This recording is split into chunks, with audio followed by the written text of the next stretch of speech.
Em Rusciano and Michael Lucas. Going to be seeing some stuff and you're going to fucking love it. This is Emsolation. What advice would you give your teenage self, Michael Lucas? You're gay.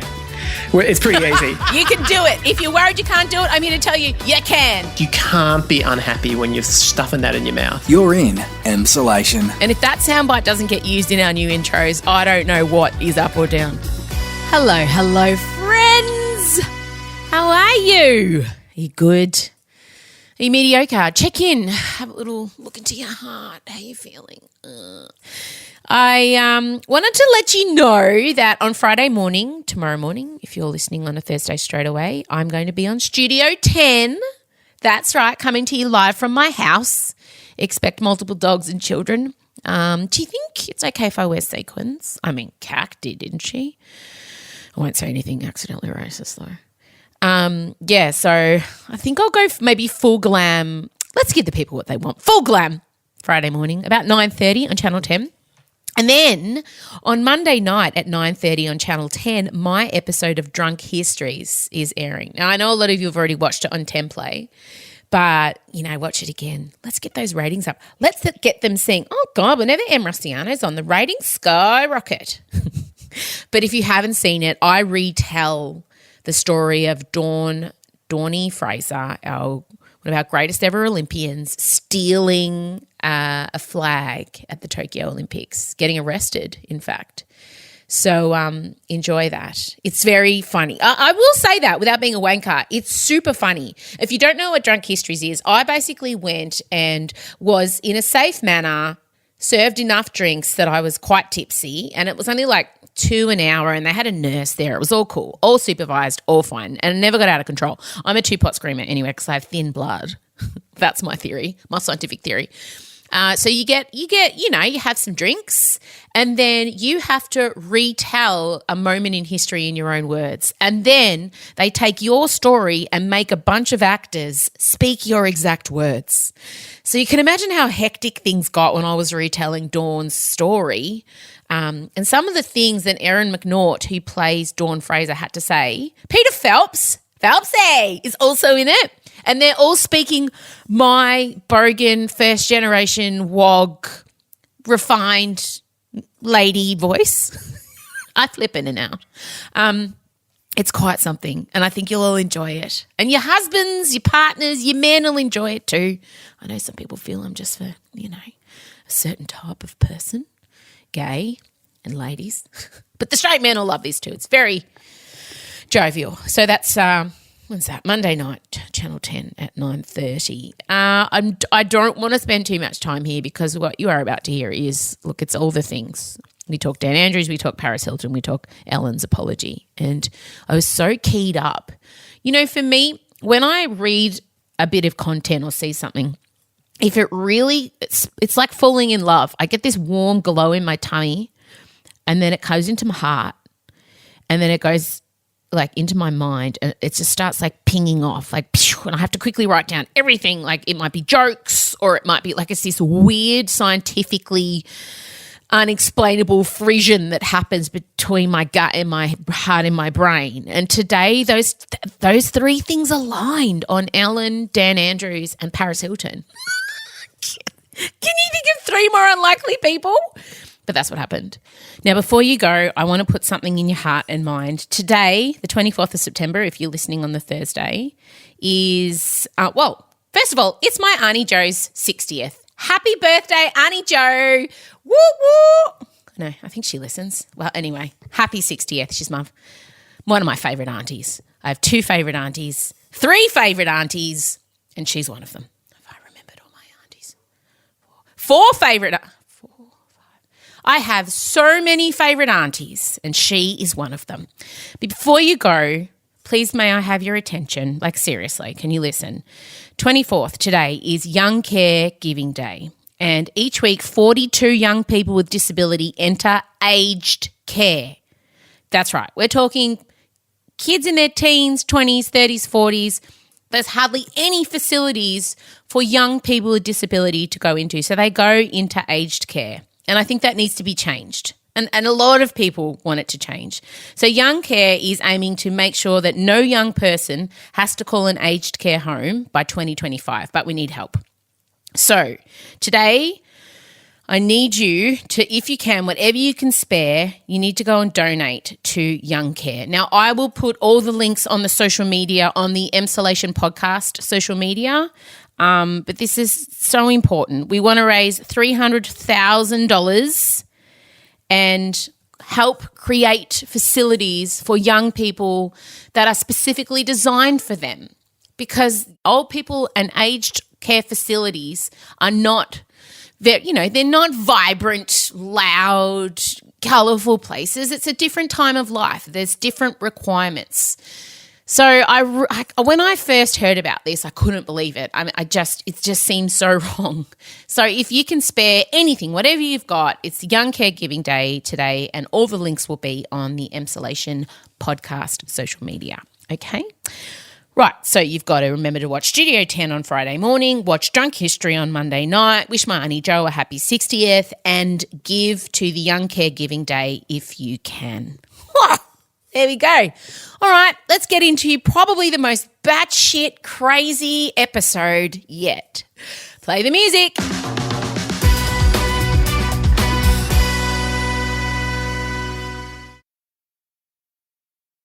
M. Rusciano and Michael Lucas. This is Emsolation. Okay, I'm going to take a bit deep breath because I'm coming in at 1,000 this morning. Tony, our producer, and Michael Lucas, my co-host, have just copped a response vomit from you. Overstimulated. Like a child on a sugar high, only it's through going through clickbait that you've got to this state. Oh, I'm on such a content high. Like, I have so many unsolicited opinions ready to fly from every orifice. Like, it sounds terrifying. If I could find a way to get voices to come out of my anus, I would, because I feel like I need to be able to speak all at once through different holes with different opinions. Oh. Okay, we've got a lot to get to. First of all, obviously, hang on, I just got to... Zen. Make sure no opinions are leaking out the anus. Hold it together, clench. Oh, God. Okay, I'm clenched, I'm burst. Obviously, something that this podcast has been gently peppering through and touching on is what's been going on with Ellen. And you and I did bring it up kind of back in April when the worst of the reports surfaced, saying that she was the helm of a toxic work environment, of this bad behaviour going on by producers, by executive producers. A lot of disgruntled former employees came forward and just said it was a rubbish place to work. And things just kept coming out about her. And finally, this week, you have all heard and seen, Ellen got up on the first show back, kind of since they've been in lockdown with COVID, and gave an apology. Of sorts. I have thoughts. Let's have a little listen to some of Ellen's apology. As you may have heard, this summer there were allegations of a toxic work environment at our show. And then there was an investigation. I learned that things happened here that never should have happened. I take that very seriously, and I want to say I am so sorry to the people who were affected. I know that I'm in a position of privilege and power, and I realize that with that comes responsibility, and I take responsibility for what happens at my show. First of all, I want to address the outfit she chose. Of course you do. I'm sorry, but walking out in all white with a denim bottom, fair enough, but with the white collared shirt with the white cashmere jumper and the white fitted, I'm assuming, Tom Ford jacket. No, and as we know, if you go into court, you get told by your lawyer to wear white or blue because it is a projection of purity and innocence. You know, or surrender. Could be surrender. Maybe that's what she was communicating. No, I don't think it was a surrender because... Anyway, so she walks out and straight away, I'm offside because she's in all white. Like, what are you doing? Getting baptised, sacrificing yourself? And so the thing for me with the apology, the big problem I have, and I've got a two-part opinion and problem. and they are in opposition to each other and completely hypocritical, but that is, as is my prerogative and will. Oh, can't wait. First of all, my opinion is that it was rubbish how she distanced herself from blame, basically. Like, that was the most obvious thing. So also the audience that she was delivering this apology to in studio were massive screens of her most ardent fans. These were hardcore Ellen fans, and they're on these huge screens, and that's what she was standing in front of. And they'd sort of zoomed in, so their faces completely filled the big LED screen. Yeah, and they were, you know, the crowd that would definitely get up and dance when she comes out. They were sympathetic faces.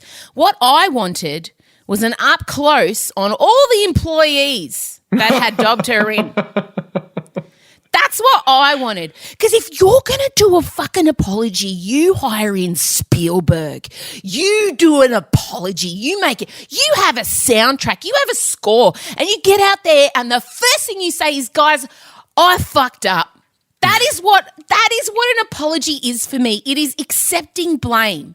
And she didn't do that. And this is the first time since April that she's addressed it publicly. And she had an opportunity to say something like, I don't know, for all this time I've had this idea and this facade of niceness, but there is no way one human being can be nice all the time. I am flawed. And I allowed my flaws to be hidden away so that I could hide under this umbrella of niceness. But that is not sustainable, and I fucked up.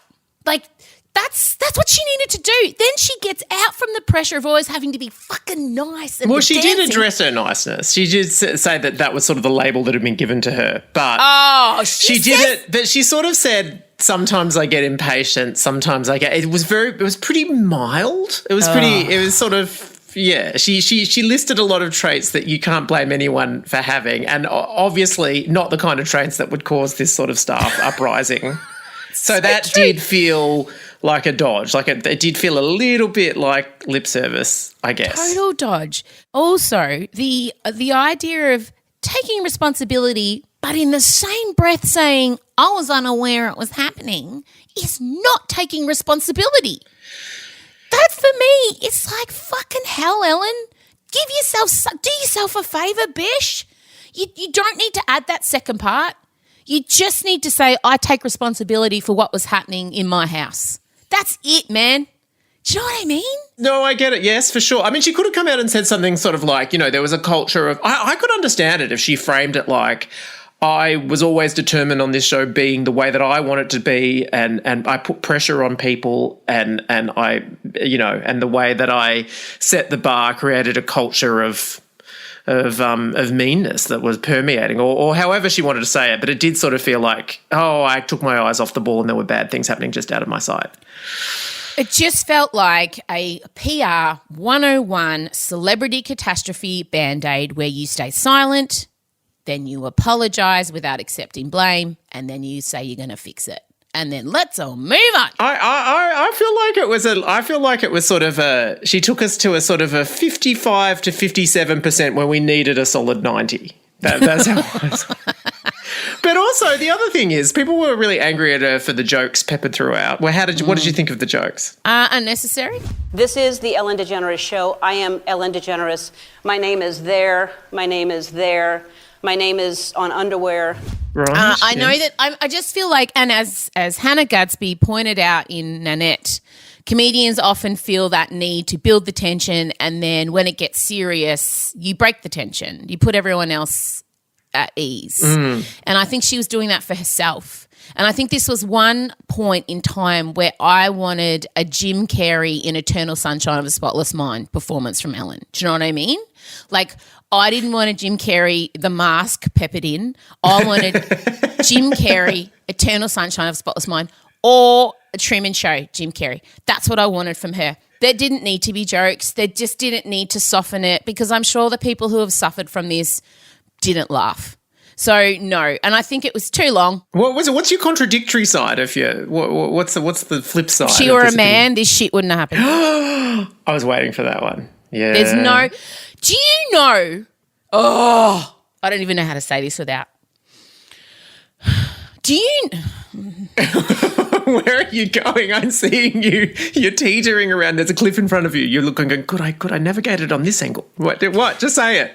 There are still, right now, in the industry, many toxic workplaces helmed by men that nobody bats an eyelid at, that people are a part of, that people enable. And I have been a part of a few organisations where the shit that's gone on at the Ellen show is nothing. Yeah. Compared to the things. And I know you have witnessed some stuff in your time and dealt with some stuff in your time that if the press did an Ellen-style investigation, things wouldn't be so good for a few people. So for me, I just think because she's a very powerful woman and people expect women to be nice and nurturing and make sure things are okay for everyone, and if there's the idea that she's some, worst case scenario, she's this dictatorial leader of $1 billion company that fucking says, don't look me in the eye and all the worst things, just say. Like, there are men who legitimately do that. And have been doing that since the beginning of the entertainment industry. And I just think because she's a woman and not being that soft, subservient caretaker that people want to believe all women are, I think people feel like she has to be put back in her place. Yeah, well, it's amplified. It's like that Gillard quote that the fact that she's a woman and a gay woman as well doesn't explain everything that's happened to her, but it doesn't explain nothing either. It's almost like certain people feel more permission to join the pile-on. Yeah. Do you think she'll recover? Do you think the show will get back to where it was? Of course she'll recover. Yes. She'll recover. I mean. But will you watch? Nah. Ah. I don't know. I've always found Ellen disingenuous. I've never been an Ellen fan. I'm a fan of Dory in Finding Nemo. I think she's a great voice actress. Hi, I'm Dory. Ellen's show is not something. I don't watch the clips from it. I don't know. I mean, I don't wish ill on her. I'm sad this has happened to her. I'm sorry for all the people that felt hard done by, and obviously the things that are said to have gone down are horrific, and I hope those people are looked after and everything's okay. And I'm not saying none of it happened, but yeah, I wouldn't call myself an Ellen fan. No, I wouldn't. No, I don't really watch that show either. I mean, she'll always have her place in kind of gay history for being one of the first major TV stars to come out in the way she did. And, and she was part of, in the 2000s, she was just part of that sweep of Will and Grace being on TV and her being on daytime, and that sort of shift in the attitude towards gay rights and gay people in general in the States, which is, you can't really take that away from her, but it is hard to pass with all of the... I know. With all the stuff that's come out now. But I mean, I was even, and we'll talk about this a bit later on. I'm watching a few clips of David Letterman. He's a foul old man. Yeah, totally. He passive is aggressive. I know. He got it. And also he wasn't he like cheating on his wife with young staff members and everything like that? Yes. He's still received as like a cuddly old grandpa. Yeah. We all love him. And I watched him talk about Paris Hilton's sex tape, because we're going to talk about that soon. I watched the Paris Hilton documentary. She was an 18-year-old girl. He's disgusting the way he talks about it. And he was notoriously grumpy to work for. Nobody could approach him. Stuff that was allegedly going on behind the scenes at the Letterman show, I think pales in comparison. I mean, you know what I mean. It was worse than what sounds like was going on at Ellen. So I just feel like the double standard is a bit gross. But having said that, I'm not diminishing the experience of her staff members and what apparently went down. I think everybody needs to check themselves in this situation. No wonder you're exploding. You've got contradictory opinions coming out both ways, both of them so deeply felt. They are. But I constantly have contradicting emotions. She's tongue-tied. She can't even... Because, back when I started doing radio, like 15 years ago, I had very polarising opinions and I was very stuck to them, and I would never kind of give the light of day to the other side. I was so strong and staunch in what I believed. But then as I've gotten older and less afraid of being wrong and wanting to learn more, I realised things are nuanced, and I was such a black and white person in my early days. And now I'm just like every colour of the fucking rainbow. And I understand that there is always, a few sides to a story, and you have to go and deep dive into the other side to truly know that your side, that what you believe is sound. So often when I go look at the other sides of things, I'm like, oh, fuck, okay, yeah, that's a point. So, complexity is so annoying, isn't it? I know. But also these situations are contradictory as well. Like even in times where I have worked in, with bosses that are incredibly demanding, and some would say, like, it's always so nuanced. Some people are saying that's an abusive person, and other people are saying that's a person who knows how to get things done. And it's just, everyone has a different experience of it. And it's just insomnia inducing complexity. But it is. But again, and I'll say it, when it's a man being directive and telling you what he wants and being very good sure, leader. Good leader. But when it's a woman saying, no, I don't want to do that, I'd like to do it this way. At the stake. Correct. And yes, I'm biased here because I have been at the receiving end of that kind of feedback, because I am someone who is very forthright and saying what she wants to do and what she won't do, and that makes people uncomfortable because that's not what women are meant to do. We're meant to be, smiling and waving. Speaking of what women are meant to do. Catherine Andrews, I've become in the last 24 hours obsessed with Dan's wife, Catherine Andrews, who is the director of the Indigenous Cultural Program. She's a writer, an editor, and a historian with a master's in public history. Looks like Nina from Offspring.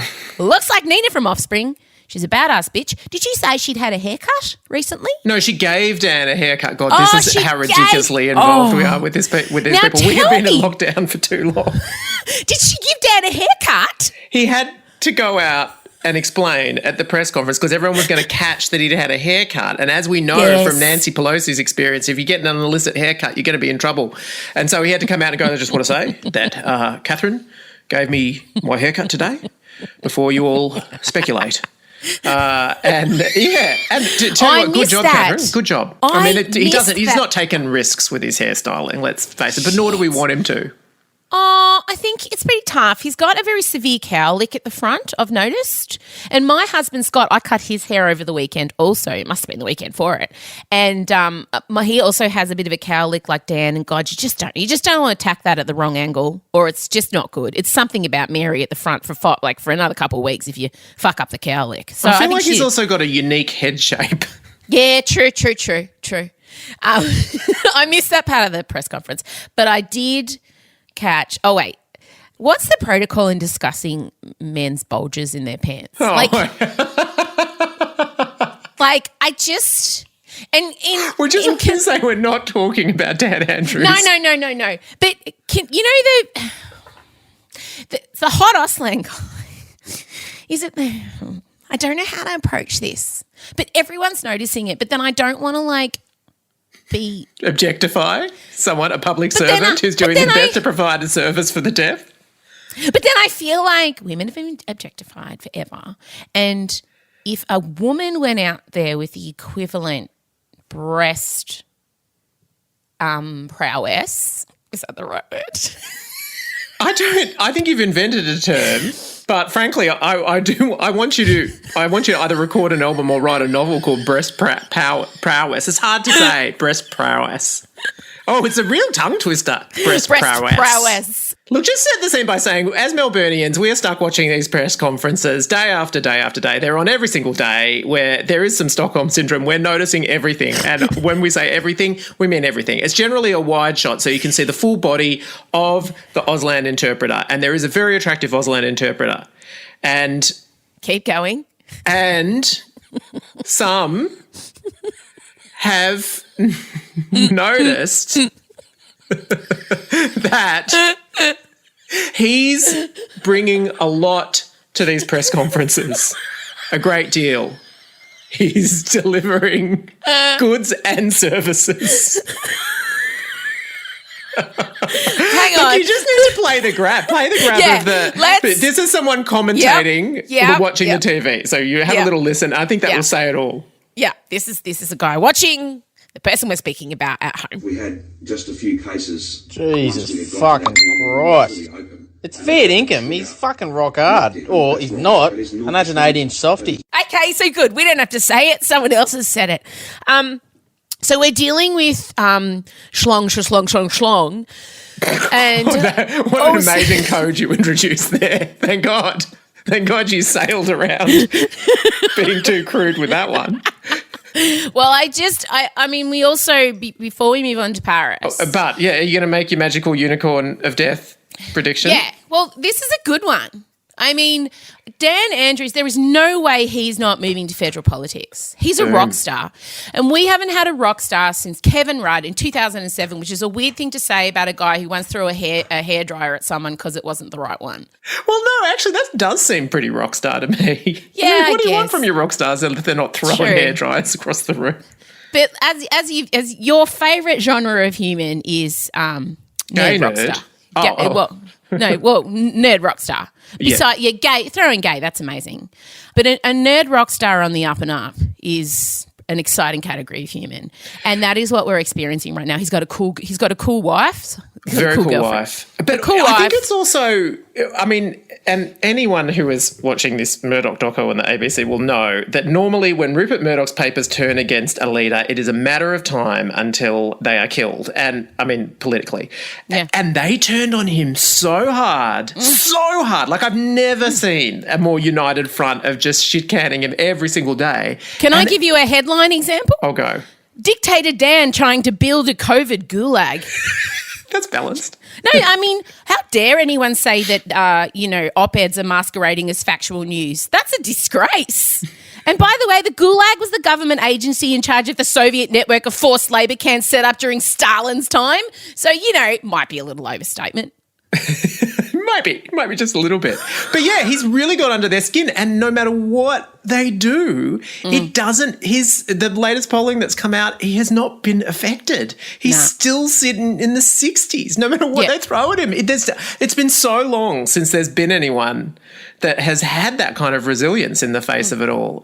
And then recently there was a bit of a, Albo's not doing so great in the polling, and there was Albo's a lot of polls like, who would you like to see take over the Labor federally? And Penny Wong romped it in, but in pretty competitive second place was Dan Andrews. 100%. I mean, and Penny's in the Senate and saying she doesn't want it. Yeah. So. Yeah. No, I mean, 100% Dan Andrews will, he's going to replace Albo. I do believe that. There we go, magical unicorn. Yeah, she has spoken. Speaking of magical unicorns, Paris Hilton. Wow. Yeah. And also speaking of human clickbait, which Dan clearly is, as anyone who's clicked on articles about his horoscope or about his body language, there's been articles about them both. But Paris was the original human clickbait. I know. Well, she started it all. She was the first ever influencer. 100%. And apparently invented the selfie as well. Well, she was kind of doing Kim Kardashian before Kim Kardashian too. Kim Kardashian says in this documentary that's on YouTube, it's had almost 9 million views, that she is who she is because of Paris. Paris showed her the way. And this documentary is, I want to just state from the offset, one of the saddest things I've ever sat through.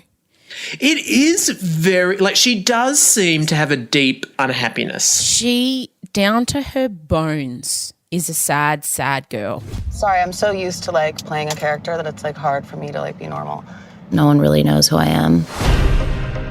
I'm always putting on this facade or just happy, perfect life. Have fun. And you happy? Sometimes. Oh my God, I don't even know where to start. But just after I watched the Gaga documentary, I felt the same way. I felt her intense loneliness permeating through my laptop. I just wanted to give her a hug and I genuinely, she evoked maternal instincts in me watching her. And she also seems to be about 6 people rammed into one tiny body.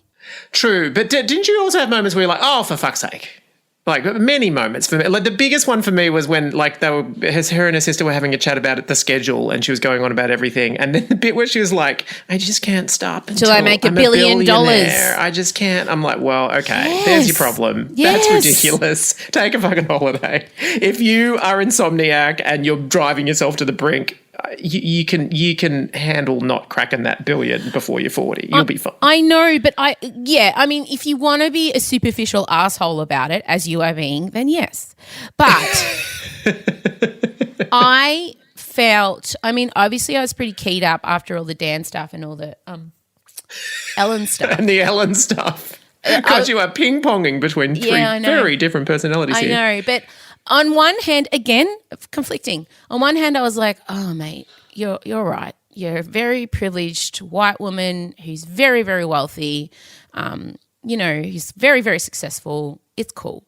But if you take away all of that shit and you strip it down to just me observing another human, she is so damaged and so unevolved and hasn't, like, she's frozen in time at 16. That when she was at the height of her fame and the height of, I guess, her happiness, and before everything went shit to shit, she got sent to that military school where she was, spoiler alert, treated very badly, abused, physically abused, the Provo Canyon School. She does a sort of a little sit down with other survivors of this school. Survivors. It was like a mega, because she was a bit wild, it was like a mega strict reform boarding school that they put her in. Her mother put her in. She got kidnapped in the middle of the night.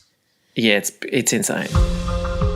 Something happened to my childhood that I've never talked about with anyone. I just heard screaming, bloody murder. But I couldn't tell you guys because every time I tried, I would get punished by them. I still have nightmares about it. Here we are at Paris' school. And the only thing that saved my sanity was thinking about who I wanted to become when I got out of there. Kathy and Rick Hilton allowed two burly, strange men to come and grab their daughter from her bedroom in the middle of the night as a 17-year-old, didn't warn her about it, didn't talk about it, and then she was taken to an unknown place where she was put in solitary confinement, where she was drugged up, where she was physically and mentally abused.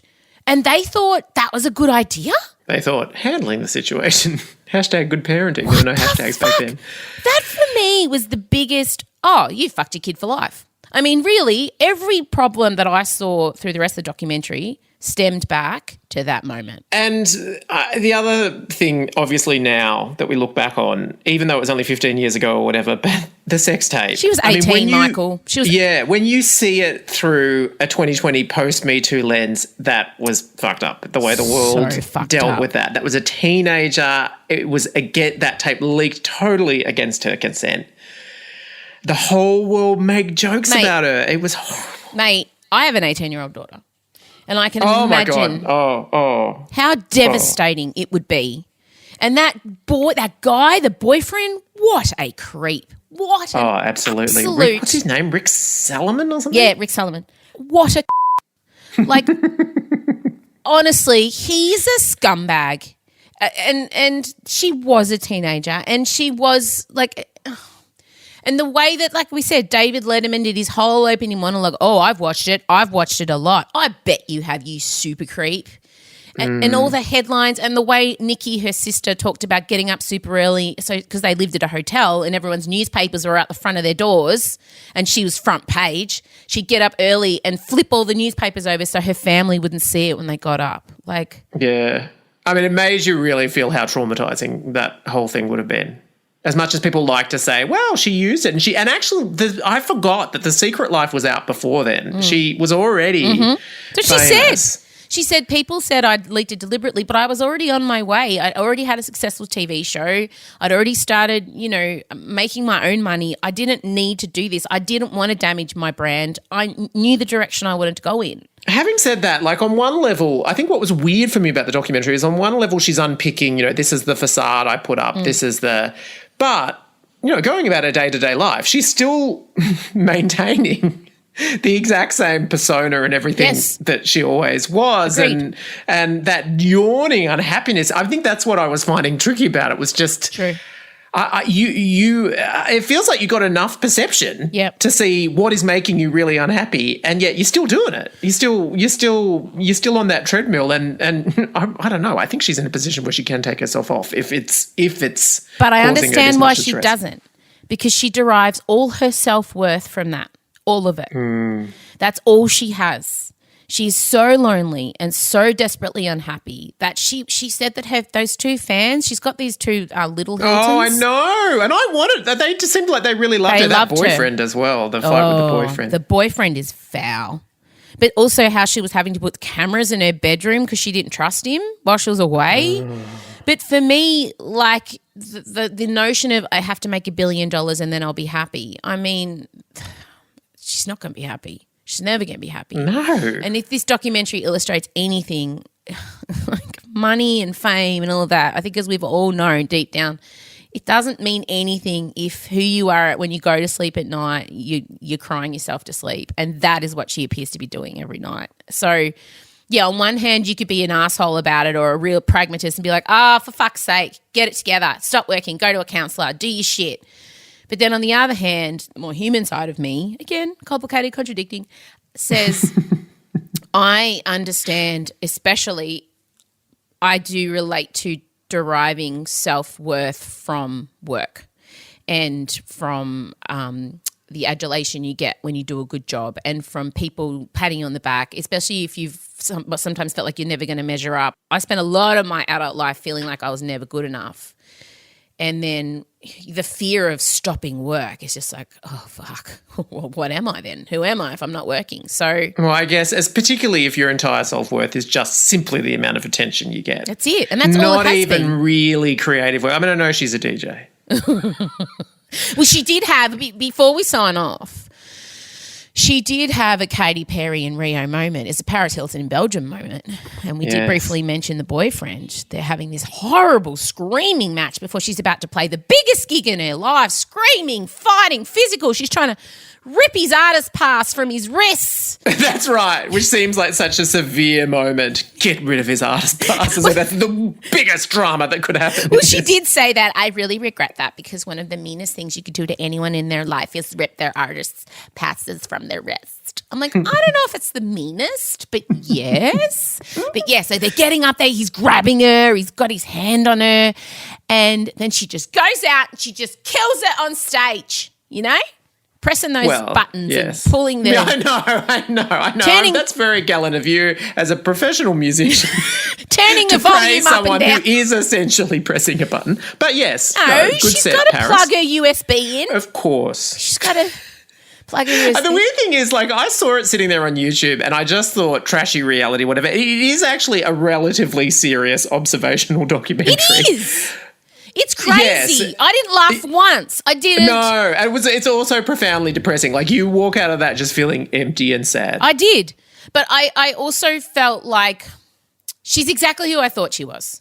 Like, I always assumed that facade of that's heart and all that stuff was a bit of a facade. But I think some of the facade, some of the character, the shield, her Sasha Fierce, the frontline Paris, I think some of it has leaked into her psyche, and I think sometimes she flips in and out of it without even realising, because it's almost like a comfort numb place for her.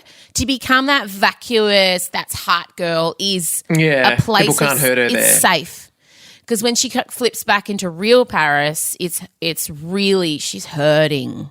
So I wonder if eventually she'll disappear into that's hot Paris forever. I mean, when she gets older, you know what I mean? Like, who knows? The way you will eventually be in turbans and just throwing away camp one-liners, drunk on gin. Anyway, I think watch the documentary. I mean, anyone who was our age, she really hit prominence when I was in my early 20s. Yeah, she was living a very, very contrasting parallel life to us. Yes, she was. And I remember I've never been one to – I didn't hate her. I didn't like bag her or anything. And I thought she was entertaining on the Simple Life. She was. I just was interested. She was a cultural phenomenon. She was the first of her kind. It was almost like watching a new zoo animal. You know, it was like this, how is this going to end? Like, where is she going? And now I watch this, it's kind of affirmed all the stuff I suspected was going on for her. So I really, if you don't like her or you do like her, you're not going to come away probably feeling any different. I mean, I did the stuff with the boarding school and the ripping her out of bed in the middle of the night really affected me. Like, I wanted to slap. And also for Real Housewives of Beverly Hills fans, Kyle's in there for a little second. Woo, woo. That was fun because Kyle is Paris's auntie. So, yeah, but there you go. Jeez, I'm exhausted, guys. I'm going to have to have a nap. It's been a big ep. All right. Well done. Thanks. We've got opinions out of your mouth. We've had I'm sorry if it was your very ear holes, intense. some removed via cesarean, but they're all delivered now. I'm sorry, guys. I'm sorry, everyone listening. I just really had a fireball in my stomach that it's dissipated now. It's just a nice warm glow. And we just send good thoughts and love to Ellen and Paris and Dan Andrews. Sure. And if Dan ever wants me to sub in off the bench for a presser. Oh, man, I would pay good money for it. I'm up for that. What's your question? No, that's stupid. Fuck off. What do you want? Yeah, where are you from? The Australian. Oh, it doesn't matter what the fuck I say. You'll write whatever you want. Piss off. Next. That's how I would run a press conference. If only we had the kind of US style, when he does become Prime Minister, you could be the equivalent of CC on West Wing going out. I would be an amazing press secretary. What do you want to ask him? Now, that's not going to even get a fucking answer, so either do better or get the fuck out of my press room. It would be an absolute scorched earth policy. You would I would say you would last half of one press conference and then go directly to Dancing with the Stars. And perfect. All right. Dilemma Doctors on Friday, which is very exciting, our first one. You and I have already kind of solved it, and there are very differing opinions. Well, I would say that, by definition, then we haven't solved it. We've given two different pathways. So that's coming out on Friday. It's a goodie. It's good. Nah, you solved it. I just probably muddied the waters. But, oh well, que sera, sera. All right. Oh, mate, I really have to. What's the time? Can I have a gin? No, it's only 10:40. All right, talk soon. Talk soon. Bye. This is Emsolation. How you feeling? I get very passionate about things and they just come shooting out of me like beams of weird light. And now I genuinely think I'm going to have to go have a lie down.